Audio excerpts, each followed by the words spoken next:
Iran, Afghanistan உட்பட 12 நாடுகளில் இருந்து வரும் பயணிகள் அமெரிக்காவில் நுழைவதற்கு தடை விதித்து அமெரிக்க அதிபர் டொனால்ட் ட்ரம்ப் உத்தரவிட்டுள்ளார். இதன்படி முழுமையாக கட்டுப்படுத்தப்பட்ட நாடுகள் பட்டியலில் ஆப்கானிஸ்தான், மியான்மர், சாட், காங்கோ குடியரசு, மத்திய ஆப்பிரிக்காவில் உள்ள Equatorial Guinea, Eritrea, Haiti, Iran, Libya, Somalia, Sudan, Yemen ஆகியவை இடம்பெற்றுள்ளன. இதேபோல் பகுதியளவு தடை செய்யப்பட்ட நாடுகள் பட்டியலில் Burundi, Cuba, Laos, Sierra Leone, Togo, Turkmenistan, Venezuela ஆகியவை இடம்பெற்றுள்ளன.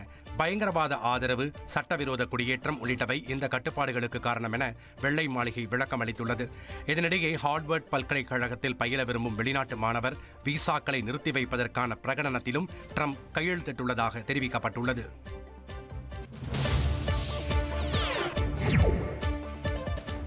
யுக்ரைன் ட்ரோன் தாக்குதல், ஈரான் அணுசக்தி திட்டம் உள்ளிட்ட சர்வதேச பிரச்சினைகள் குறித்து அமெரிக்க அதிபர் டொனால்ட் ட்ரம்ப், ரஷ்ய அதிபர் புட்டின் தொலைபேசியில் சுமார் 75 நிமிடங்களுக்கு முக்கிய ஆலோசனை நடத்தியுள்ளனர். துருக்கியில் நடைபெற்ற பேச்சுவார்த்தையில் யுக்ரைன் ட்ரோன் தாக்குதலுக்கு ரஷ்யா பதிலடி கொடுக்கும் என்று புட்டின் ட்ரம்பிடம் கூறியதாக தெரிவிக்கப்பட்டுள்ளது.